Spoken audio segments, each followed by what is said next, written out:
All right, everybody. Let me know if I'm coming through loud and clear. We're back at it again. A lot of really exciting announcements today. Got some really neat, bad baby kind of stuff that I really want to share with everybody. Uh, ooh, yeah. Give me them bear emojis. Can you hear me?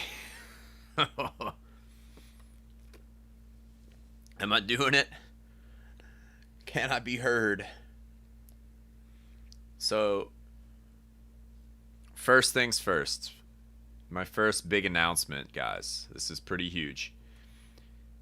If you remember about, I don't know, 2 or 3 weeks ago, I was doing a thing where I was drinking a beer, and it was called like Zwiek, and I couldn't pronounce it right. I found out the correct way to pronounce that beer is actually Jeviet. That's it. That's the huge announcement that I had. It's really important. As far as I know, the beer is called Jeviet, and it's named after the town in Sweden in which it was brewed in 1856. Brewed using 3 ingredients only. Brewed using pure mountain water. That's what I'm calling quality. And with this discovery, guys, is going to be our new mission here on Decomposing and Decomposing Live and the whole channel. The channel goes on, everything goes on until Jeviet is like an official sponsor of Decompositions. That's it. That's when I know I've made it, right? Is that very moment whenever I get that sweet call from Poland and I get a direct line to this delicious, nutritious mountain water. Um, super excited about that. I know, right? It's crazy. All those, when you got like a lot of extra vowel or not vowels, when you got a lot of like syllable, or geez, I can't talk. When you have a lot of consonants all piled on top of each other, and there's like little lines coming up and down and off of them, you know you're in for a good word right there. Um, I'm hoping people are able to get in here because I think I like messed up the links earlier, and I know I had to switch them at one point. It's like I tried to like set it up twice. Like I set up the stream on my phone, and then I went back and I reset it up again, like on my computer. Computers. I'm also doing this crazy thing where I wear headphones now, which I know is something that I probably should have been doing since day one.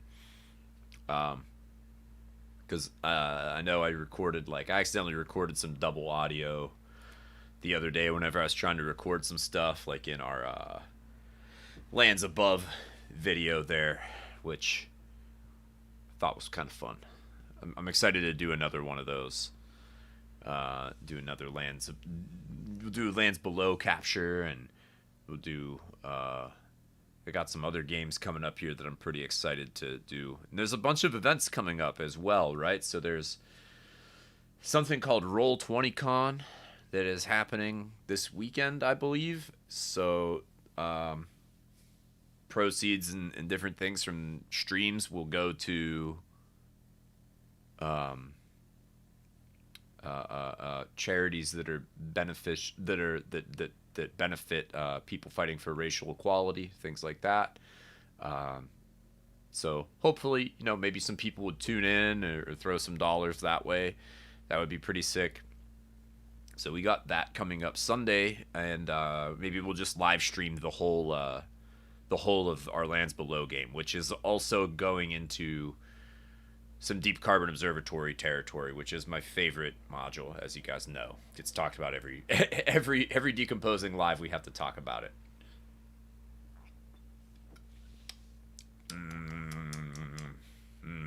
Tastes like Poland. That's special. That is special. Can't get over it, really. Okay. What's going on though? So, my main thing that I really wanted to talk about, um, the main thing that I really want to talk about today is equipment, right? Equipment. Oh man, I got the wrong title screen open. That's okay. The decomposing. That's the new decomposing live title that I'm gonna start posting places. So you might see that come around. Just have the wrong thing open. Oh my gosh. Oh no.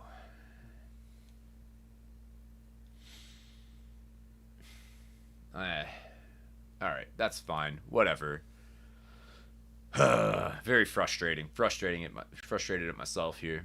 Um, okay, but I wanted to talk about equipment. So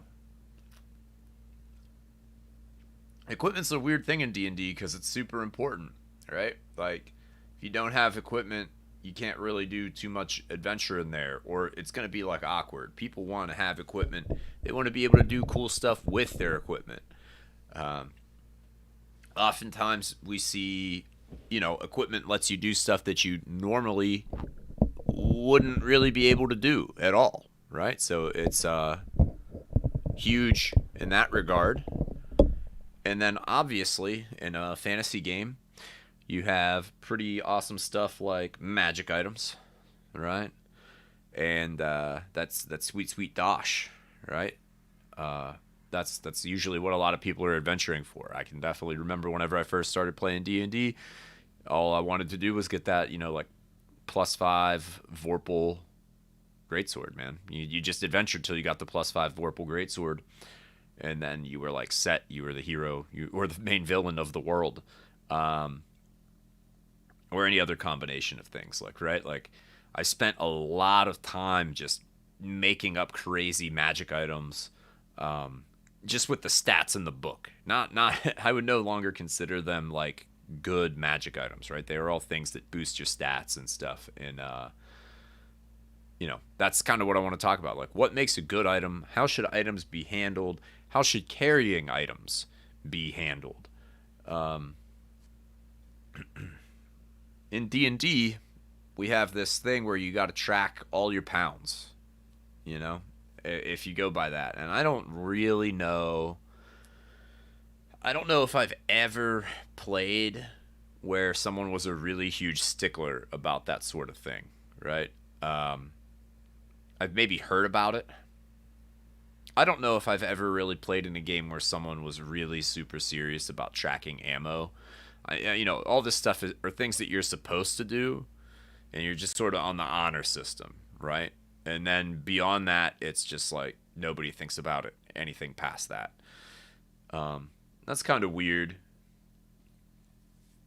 because it should come into play. It's huge. I know I think we talked about this a little bit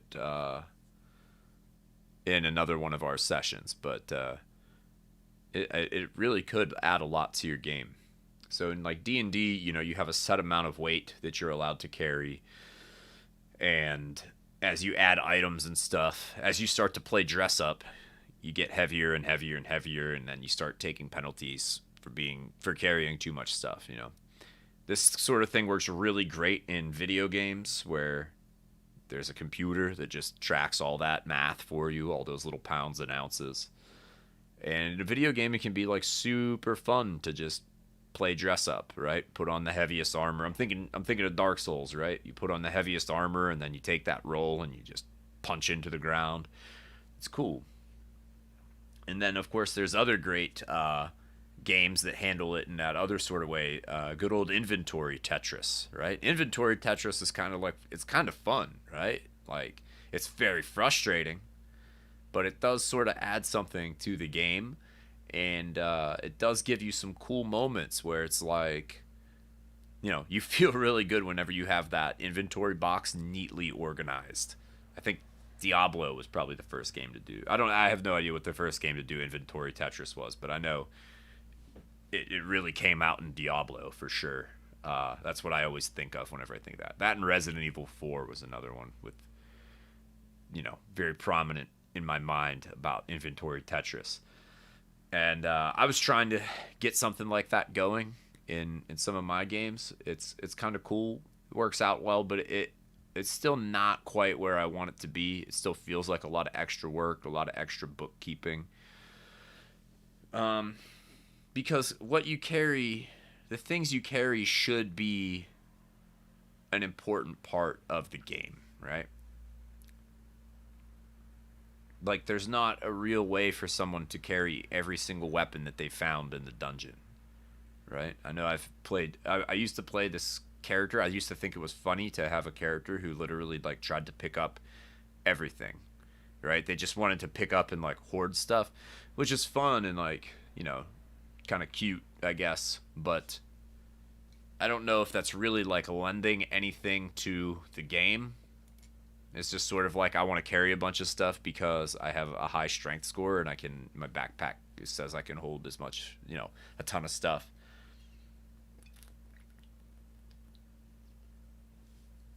But what's that really doing for the game?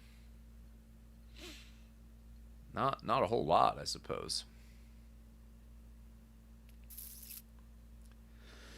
Yeah. Yeah. You want it to balance stuff out. That's exactly correct. Um, so then where do we find, what do you guys think? What's a good system? Does anybody have a good system off the top of their head where it's like, this system really handles your inventory and the way you carry things super well? Does anybody know of one? No, not too familiar with. I know of the black hack, but I am not familiar with its inventory off the top of my head.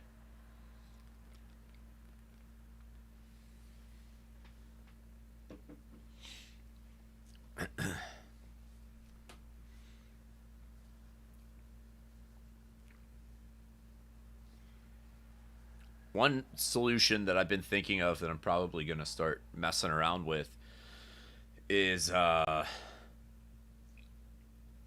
an index card RPG, right? You can just hold 10 items, right? You just get 10 things. Yeah, you can't carry a lot of things in mouse guard. That makes sense. And that's cool too, right? What was that game? Yeah, nice. Get one slot for your strength ability. Nice. Yeah, stuff like that's cool, And that's what I. Okay, yeah. 13 strength, 13 slots. I dig that. And then somewhere in there's got to be like this golden number where, like, I think if you have maybe more than. Yeah. See, that's what I like. I like it where it's sort of like everything's on this kind of 1-to-1 thing. And ever since I played Darkest Dungeon, I think now that a lot of people have played Darkest Dungeon, yeah, dude. I think now that a lot of people have played Darkest Dungeon, they're sort of like starting to come back and realize this, because it was a big thing back in the olden days, your first edition, Advanced Dungeons and Dragons, when gold was your experience points, right? And you leveled up based on carrying a ton of gold out of the dungeon, you would dump your, like, these other items behind so that you could carry more treasure out of the dungeon, right? And they really did a great job of replicating that in the game Darkest Dungeon, if you haven't played that. Super cool, right? You'll be deciding what gets to stay in your inventory, what your characters really need, and you'll start throwing a bunch of other stuff away, and they'll be roaming through in the dark. But hey, you'll have a bunch of gold, and then it gets harder and more dangerous and everything, so on and so forth. It's really cool. But to track all those tiny little numbers as you're going through, and you're probably drinking beer, and now you have to have a calculator, and oh gosh, that's a lot of work. That sounds like my math homework, and that's not cool. So yeah, it makes me want to do something where it's just like you have X slots and that's it, and literally any one thing takes up slot. And another thing for this would be like carrying your supplies. Supplies taking up a slot, or carrying like 5 to a slot or something like that.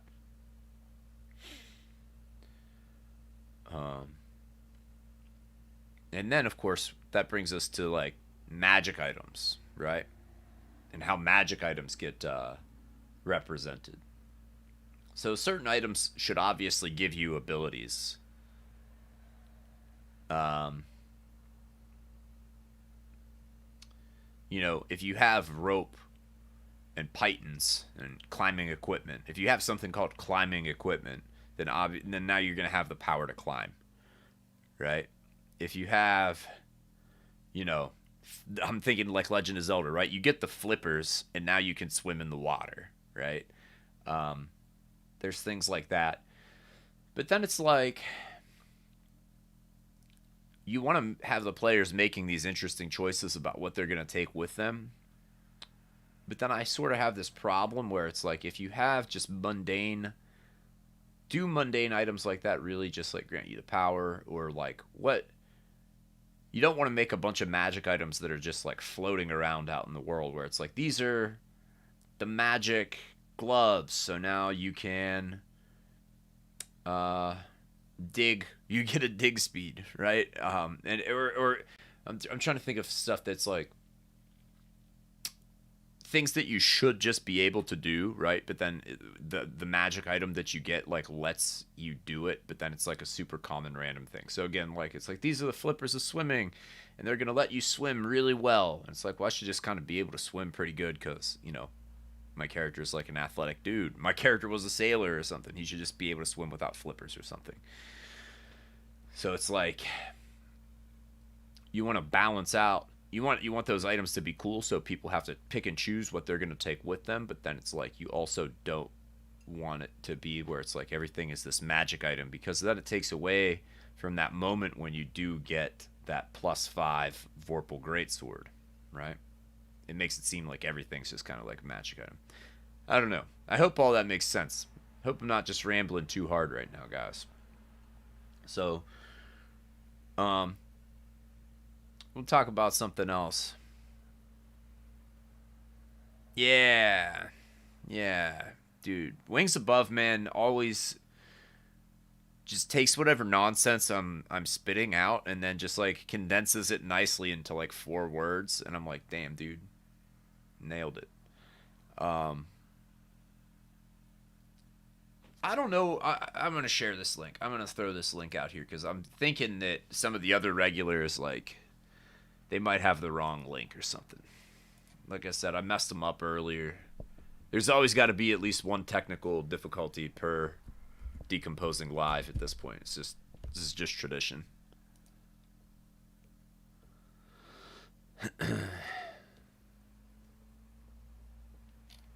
Boop, boop, boop. Throw some love out to my friends.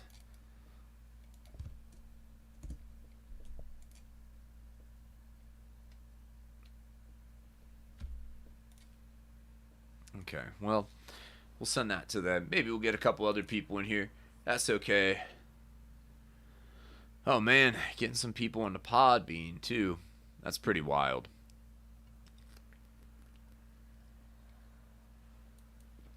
There's some random like names that come up in the Podbean sometimes. It's intense. It kind of scares me a little bit. I don't know who they are. That's just my natural fear of strangers there. It's just stranger danger. Okay, let's talk about this other thing though that I'm excited for that I got. So if you guys aren't familiar with the channel on YouTube, QuestingBeast, I highly recommend QuestingBeast. He just is always like reviewing these really sick independent OSR, like old school Renaissance books and modules and different things like that.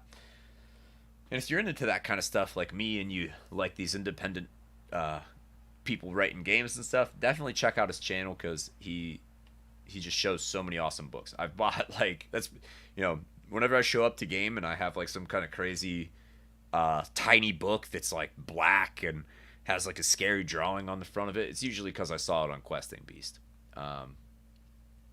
And one of the things that he reviewed was let's get that going, right? Was this guy. This just came out, right?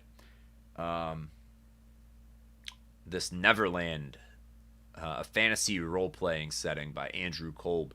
Holy cow! Right? He did a review of this, and I put the link to the review and also where you can buy the book. I tried to find the author's website. I hope you can. I was trying to paste it there so you could buy it like straight from him, but I couldn't find it.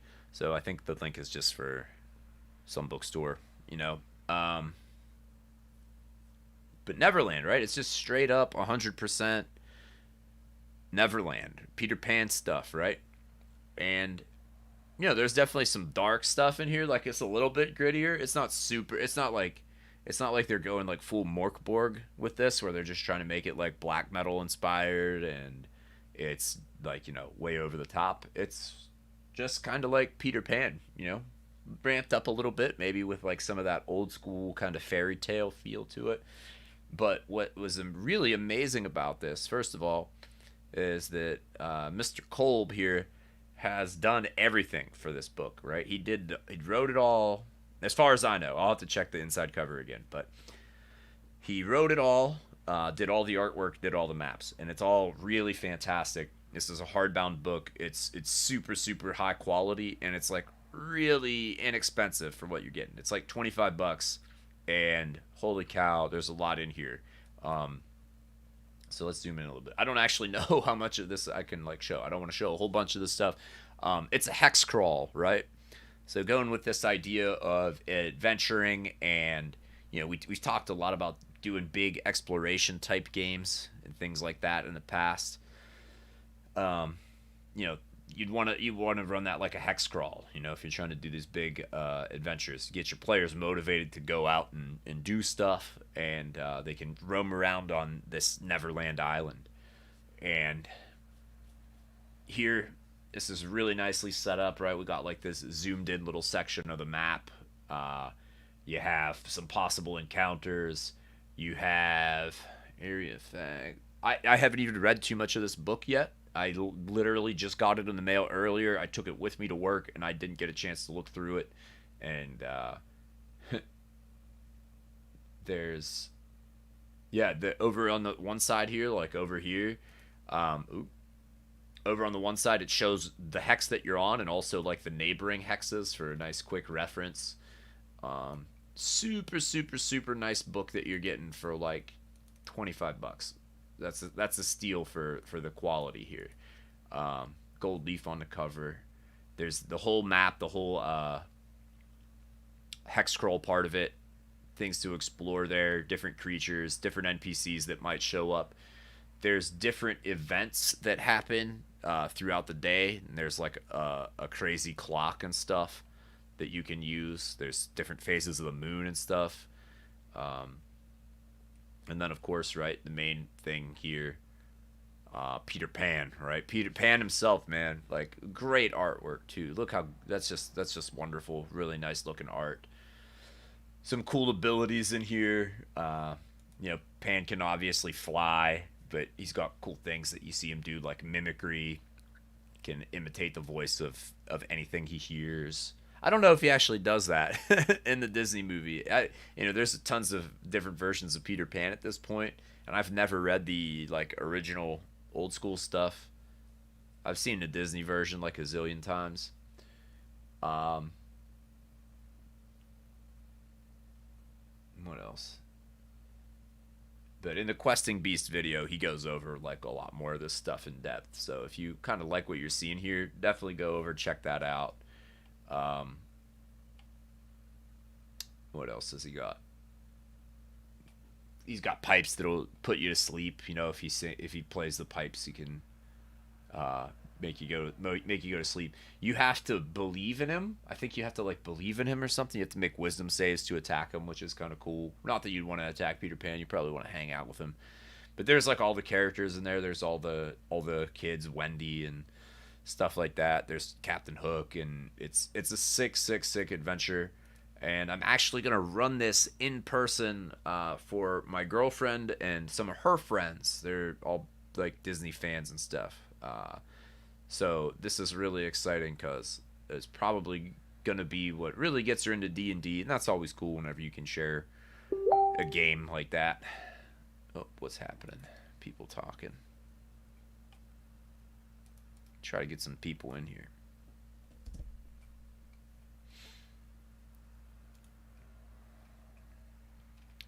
So, like, they'll just be starting out and they'll get to do this really cool Peter Pan adventure, jumping around and doing stuff, learning to fly. The crocodile, I don't want to give too much away, but the crocodile in here is like super fucking awesome, right? It's like giant size and has a dungeon inside of it and everything, and that just is amazing to me. So I'm very, very excited for that to happen and take place. But yeah, let's get back. Let's open up a nice little drawing board here. Let's go back to talking about equipment. So I don't know if you guys can see it, but in the comment, drop some items in there that you would want to take with you on your Neverland adventure. If you personally, not even a character, but you yourself just got dropped down into Neverland. Peter Pan comes into your bedroom and sweeps you off your feet, teaches you to fly, and you go to the second star on the left or right or whichever one it is, you know? What are you going to take with you? Drop that in the comments, please. And let's do some stuff. Let's get some things going. Bang, bang. Throw some layers down.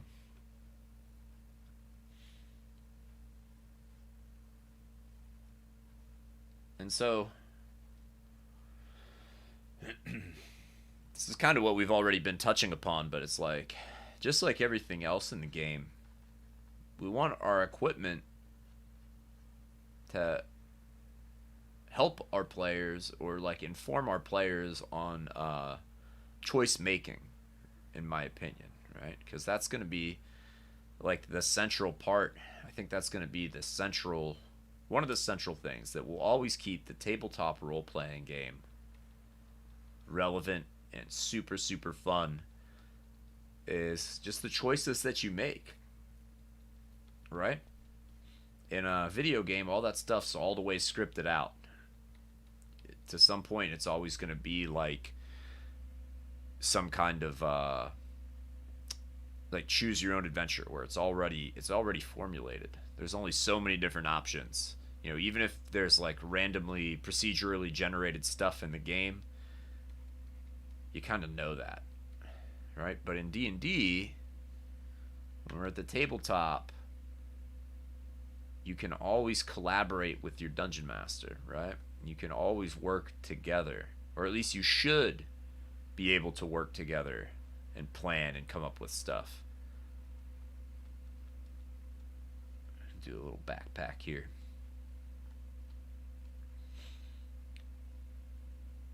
So just always being able to make a choice, whether it's how many supplies you're going to take with you, the kinds of supplies, what they do, the places that you want to go to, how you want to get there.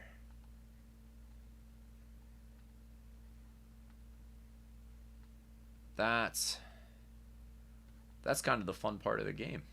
It's just being able to make these choices and knowing that you can say, like, you can come up with the most crazy random thing off the top of your head and be like, you know, I need to take 5 blocks of cheese with me. That's actually, oh man, yeah. You just know that you want to take like 5 blocks of cheese with you, you know? Because who remembers, does anybody in here remember, what is that? What's the story called? Is the story just called Two with One Blow? Where it's about the dude who, he starts off and he like kills the 2 flies with 1 swat, and then like embroiders on his belt 2 with 1 blow, and then he keeps like getting into all these like really random crazy challenges like as he goes on a journey. And at one point he meets a giant, and he says that like he's so strong he can crush this piece of stone into like water, and he just like pulls out a piece of cheese and like makes it look like it's a stone, and he squeezes it, and it just like, you know, milk runs out of it, and it's all gross and stuff. But it's like he tricks the giant, makes the giant thinks that he's super, super strong, because then when the giant goes to crush the stone, it just kind of crumbles into dust. And, you know, It's like some kind of old school Grimm's fairy tale stuff. But doing like having cool equipment so that you can come up with, or not even cool equipment, right? Just having random things and choosing to take those random things with you, right? That sounds like fun. Always keeping your bag of holding with your portable hole just in case you want to create that dimensional tear, you know? It's important. You want to have those kinds of options.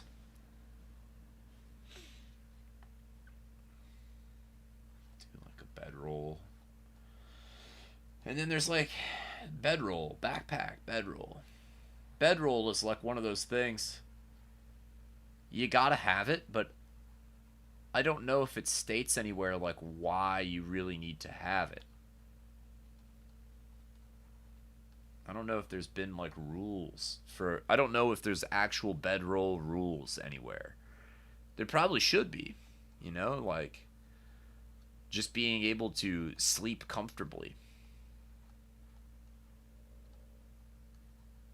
And it all goes on how much the story that you're trying to tell is about the journey rather than the destination, right? In that very cliche kind of way. If you're doing this old school kind, this is a lumpy, gross, weird bedroll here. Kind of reminds me of like a nice, Swiss cake roll or whatever. A little bit there with the loop-de-loop.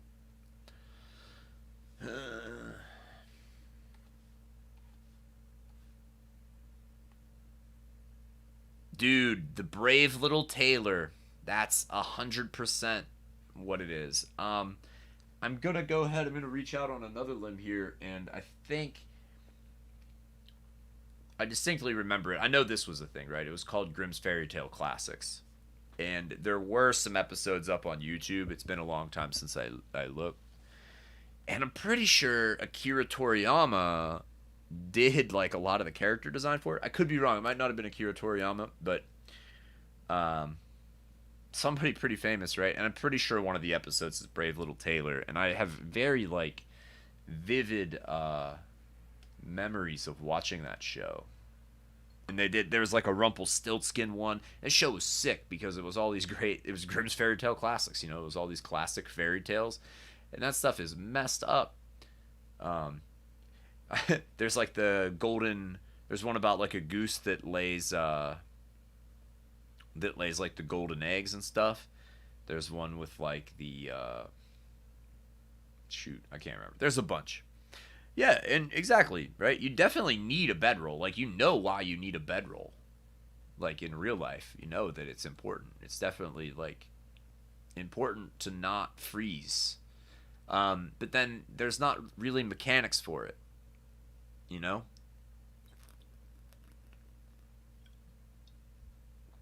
Like if you're thinking of this idea of slots and supplies, yeah. Yeah. That's definitely true, true, true. Um, you could have something rather than having like all these random individual things, backpack, bedroll, blanket. You just have like a general sort of camping supplies, right? Camp gear, and that takes up one slot. And if you don't have your camp gear, then whenever it comes time to pitch camp, you have disadvantage on your survival roll or something like that, which means then you might have to use more supplies. Or at least that's the kind of stuff that I've been trying to roll with lately. Tracking supplies is something a lot of people barely even do. I want to do it more, and I want to be more diligent about it, and then I still forget.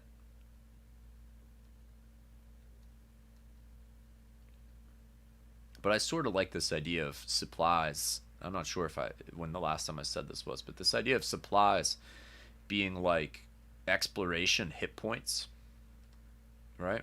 Where it's like you have character hit points, right? But now in 5th edition, you get them all back after your encounter, right? So it's like you finish fighting that band of goblins or that Remoraz or the Beholder, and after you kill it, as long as you're not in like a dangerous zone, as long as you can just chill out for a little bit, boom, long rest or short rest, and for the most part, you're ready to just fight again.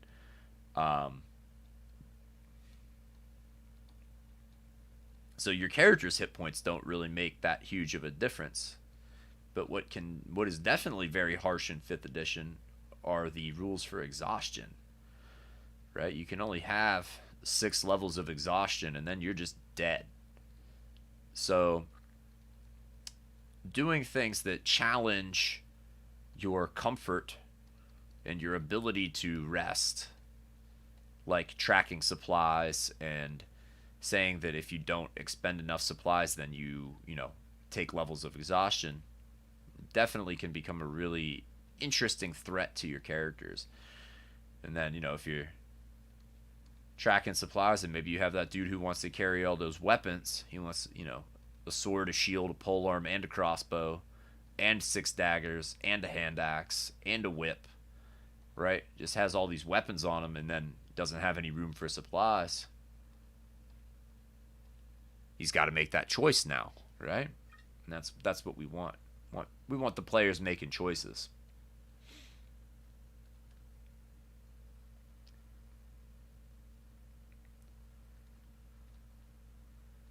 Choice is, in my opinion, at least, kind of like the heart of role playing, right?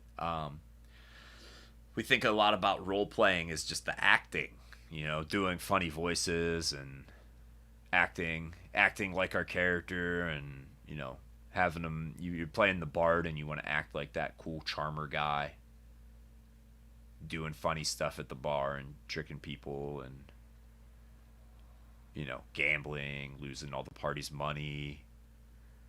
But a huge part of role playing is, I think I've seen really great role playing happen with the players not even necessarily talking, and they're just choosing what their player is or what their character is doing, right? I wish Sam was in here. I don't know if Sam's in here. One of Sam's signature things, and I think Kraker, who usually brings this up, Crab Cakes usually brings this up. He said this once, that playing with Sam like introduced him to the idea of just role playing in the third person, right? And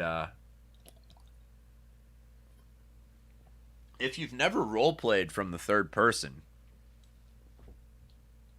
you should try it. You should try it one time, right? Because maybe you're not just like a, you know, maybe you're not super quick with coming up with those quips and stuff, and you can just sort of step back and just say, "Oh, he isn't here." But he was like, yeah. So, just stepping back and being like, my character's name is Peter, right? Be Peter Pan, right? It's just like, you can just say, rather than coming up with yeah, exactly. It's hard. It's definitely really hard. Like it's definitely hard to sound cool.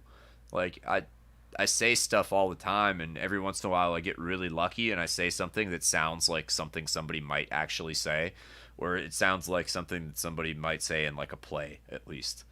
Um, and but you just sort of take a step back, and you can just sort of talk about what your character is like thinking and feeling, and that is more valuable than what they're saying, right? Because that's conveying the story. That's conveying the narrative.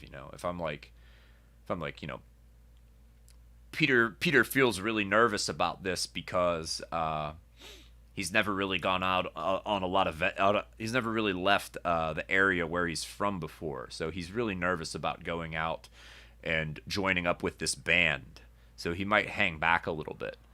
That says a lot more about your character than just trying to act like you're shy and just being like, oh, I don't know if I want to go, right? Like, you know what I mean? So just talking about what your character is thinking and feeling can go a long way. And actually, I really like to hear that stuff. I like to get inside the head of not just you get inside the head of the player then, right? It's the character and the player at the same time. And I think that's what kind of helps you learn. I think that's what teaches you empathy. You know, that's one thing that we want from our role playing games is to learn a little bit of empathy, to think and be able to place ourselves in another person's shoes. Maybe more people should play D&D, you know? Okay, can you guys tell that's a fire over there? That's a fire, right? It's just really dark. So we got our backpack bedroom. But that's another thing that's kind of interesting in Darkest Dungeon is they have really cool, like, you know, there's a portion where you set up camp, and then there's these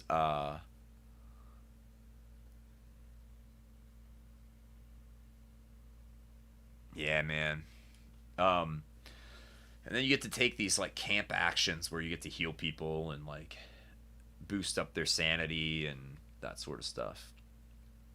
And I like that. I wouldn't mind having something like that in Dungeons and Dragons.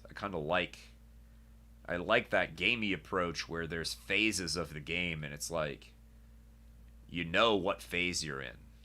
It kind of in a way it can add to the role playing because like if I know I'm in combat, you know when you're in combat, right? You know when you're in combat in D&D. So you act like you're in combat and you make attack rolls and stuff. And people who are just kind of used to playing the strictly like the game, you know, then they're trying to stand in front of the monsters and fight. And then you get a little bit better, you get a little bit more experienced, and you start to think like, well, maybe, you know, that's not what my character would do, and they're actually just going to run away and hide and just totally bail on the party. If you've never played that character before, you should play that character at least once. Your friends are going to be upset. They're going to be upset whenever you're just like doing nothing to really lend to the combat.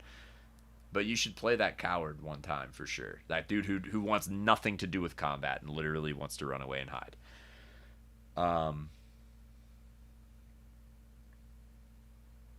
But then, you know, like I said, you know when you're in combat, and then you're out of combat, and maybe you're like in the village, right? And it's like, well, what should I really be doing here? And you can't think of anything to do. But if you know that it's like this is a structured phase of the game, and this is called the downtime phase, then you know that you should be looking to take a like downtime related action, like recovering or buying supplies or just like finding hooks to go out onto your next adventure. This is stuff that Blades in the Dark does. Downtime is like its own action, and it's neat because then gets everybody to do something that's not just stand around or do something that's just beyond I'm going to go to the tavern and get drunk, right? It's cool if you go to the tavern and get drunk and then you meet a person who's going to be your next employer, right? That's cool.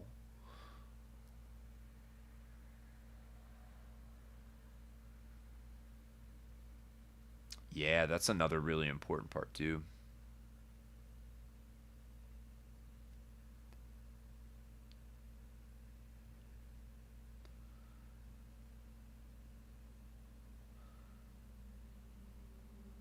Yeah, yeah, that's definitely that's a really great point too, Sam.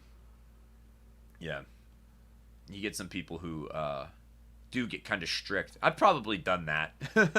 I'm sorry if that was me.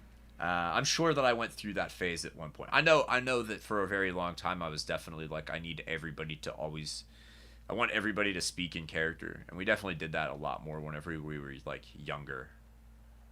Um, that's still fine. I mean, if you really like that, and obviously like there's people in our group that still do like a great job of acting and just completely kill it, and it's awesome. Um, but that's definitely a huge part of it too, right? Is yeah, people kind of thanks. Um, People shame metagaming a lot, right? Like metagaming is sort of like it's become this like sin. Oh, metagame. It's like you should actually use you should metagame. You actually should metagame because that's the game part, right? Take what you know as a character or as a player and then apply it to the game in a way that is interesting, right? figure out the reason why. Like if you know all the stats of the monsters and the monster manual and stuff, and it's very very important to you that you like um get to throw down acid on the troll because you know the troll can't regenerate the acid damage, then rather than just like trying to be sneaky about it, then just be like, hey, like my character my character, has a very good reason for knowing that the trolls are weak to acid or something, or talk about it, explain why, or like do something where they might like figure that out. That's something you can do as a player, right? That's not even something that you really have to rely on the DM for, right?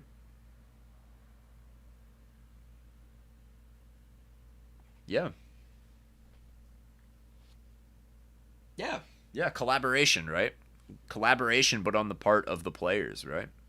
Where it's like, how do you guys think Peter should act? Like, and Sam, another point here is, I'm thinking of when we were playing into Avernus, right? One of the hugest parts, and I think I've talked about this before as well. I'm sorry if I've said all this stuff before, guys, but a big part of Descent into Avernus is, this goes with equipment too. One of the greatest pieces of equipment in Descent into Avernus is these giant Mad Max style like war machines that are super sweet, and you get to like ride around on them and like blaze across the surface of hell. And I was playing this monk who was like good aligned and recently just like started becoming like a servant of Torm, and under no circumstances should they be doing like evil stuff or even something that could be like misconstrued as evil, right? And the way you power these hellblazing dune buggies is that you pop a coin in them that is actually somebody's soul. You got to burn up soul coins, and that sounds kind of evil. It's definitely not good.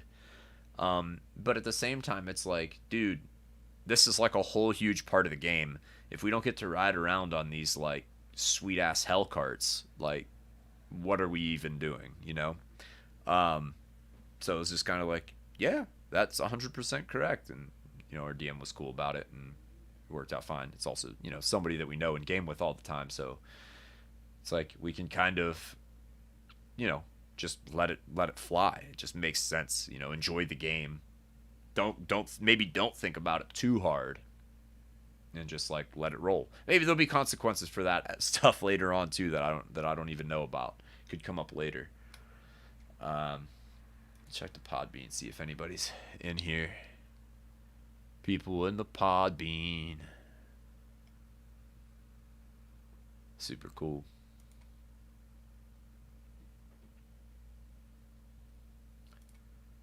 Oh man.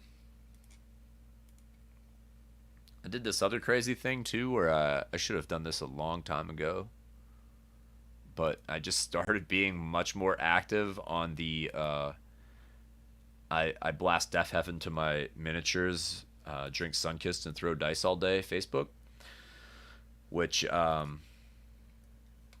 cool. I think I just got like 5 or 6 likes today, which is completely insane because I've had it for like 3 years, and I probably at one point before I wanted to do a podcast, I wanted to just have a stupid meme page, and now it's the stupid meme page for my podcast, and it kind of has come full circle, and it's working out pretty good.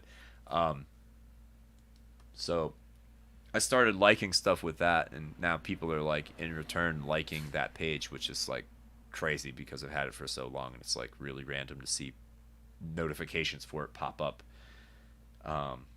So thank you for, if you guys are hitting like the like on that and stuff, thank you, because that also helps like boost that stuff up too. It's all like connected, I guess, right? I'm pretty sure that's how social media works. I really have no idea. I just like talking about D&D and hanging out with all you guys. So we got a nice little backpack there. We got Neverland coming back. I'm gonna do a video, so I'm gonna do a live. I'm not gonna do a live stream, but I'm gonna try to record that Neverland session because I think that's gonna be a lot of fun. It's all like brand new players, and we all drink way too much during that game. So So I should have a good collection of quotes and funniness for that. Um, we're gonna do a session 0 tomorrow night and make characters and stuff, so that'll be really cool. Uh, and we got some Deep Carbon Observatory happening this weekend. If anybody wants to jump in too, I'm just trying to run Deep Carbon Observatory as many times as I possibly can because I just enjoy it so much. I think it's just great. And what else is going on? We got there's that event going on this weekend, that Roll20Con, and then I know there's another event happening, I think the week after that. And I'm going to try to do a live stream for that as well, and maybe we can get that'll be Lands Above. That'll be a Lands Above weekend, so maybe we can do like a cool live stream for that as well, and just double down and play a lot of D&D over the course of the next 2 weekends. That would be really fun. Cool. What else? Is there anything else I'm missing with equipment?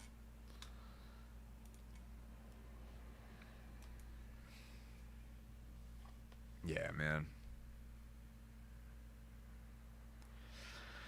Yeah, dude. That DCO, you get in it. Wings Above. That I honestly, this group right here, I don't know. I still don't know who. It says one number, but I feel like there's more of you guys in here. But everybody who's in this room right now, Robbie, Dom, Sam, Chris, that would be a super sick crew. And at some point in our lives, we should make that happen because Sam is, I've gamed with Sam for literally almost 20 years at this point. Maybe not that. Well, not that quite. 15 for sure. 15 legit. And then who did I start gaming with after that? Probably Robbie I would have met next in the chat. And I was just saying that I need to get Robbie in on DCO. And Dom is in Lands Below, and Wings Above is in Lands Above. So it would literally be like having one player from each of my games in one game, and that would be real wild. So I don't know. Maybe there's a future for that.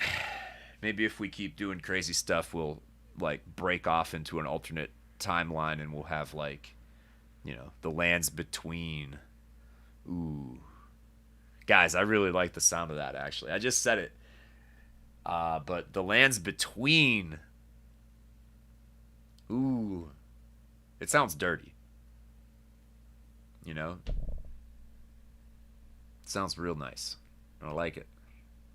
Never even considered it, but now I am, and I'm into it.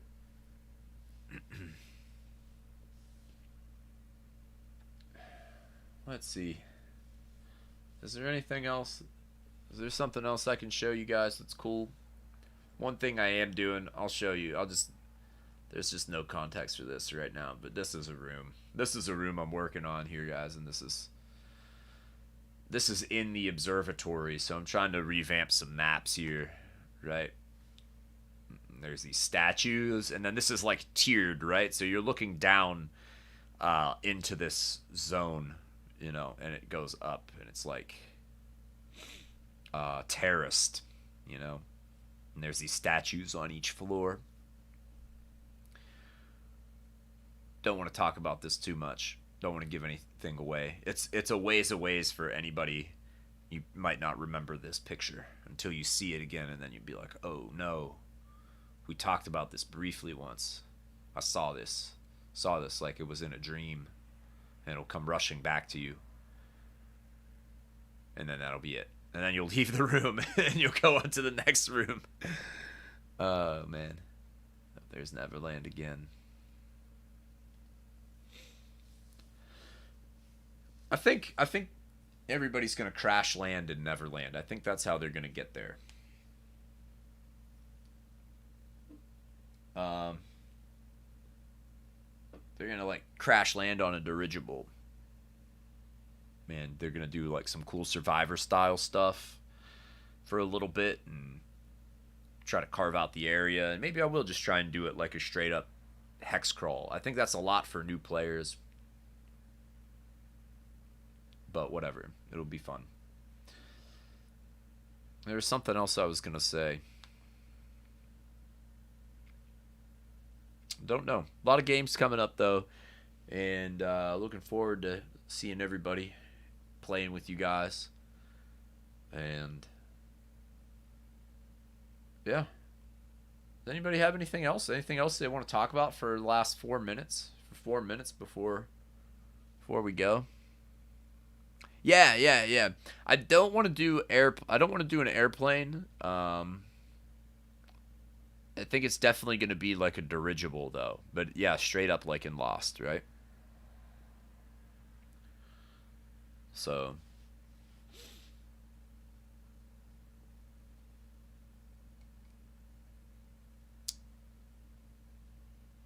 and we'll see.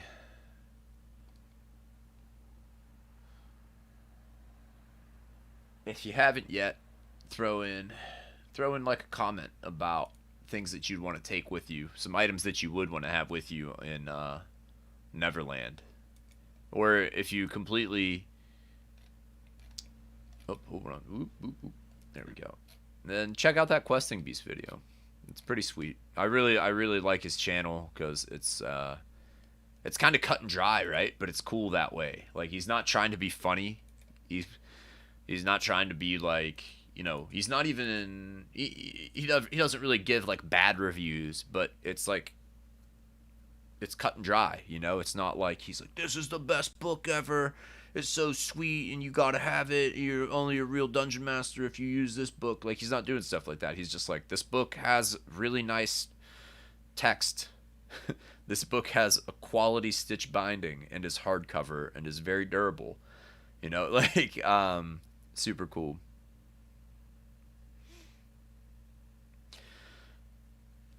That's a great question about imagination childhood. I don't actually know too much about what's in that book. Yeah, right. That's a really good point. It could be. I mean, it's like a map and everything. I haven't delved into the text to see exactly like what they're getting at. I definitely think there's definitely some interesting stuff going on with there's like the separation of Peter and Wendy, which is kind of interesting. And Wendy lives in the swamp and is like she's still like goodly, I think, but is like a swamp hag now. And that's kind of crazy. That's kind of interesting, right? So there's definitely like some kind of like relationship stuff. But she's like lost and stranded in Neverland too. So there's definitely some interesting like metaphor. There's more going on in that book than just what's on the surface of the book, than just the maps and that sort of stuff. I just haven't gotten to it yet, but we'll find out. We'll find out tomorrow whenever I run it.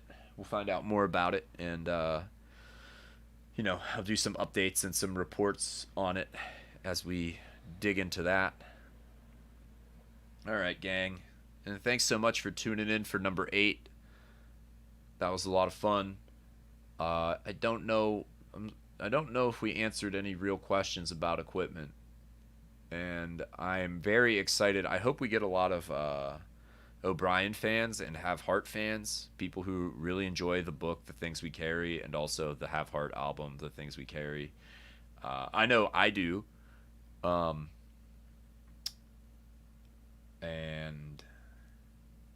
yeah, we'll see how that goes. Maybe we'll get some people in here like, I'm very disappointed and there's no Vietnam in this video at all, and I'll be like, I'm sorry. Yeah, guys, that's all I got though. Thanks so much. We'll talk again soon. We'll get some games rolling. Do some gaming for charity coming up in the next 2 weeks. So we got that to look forward to. Thanks so much. Keep decomposing.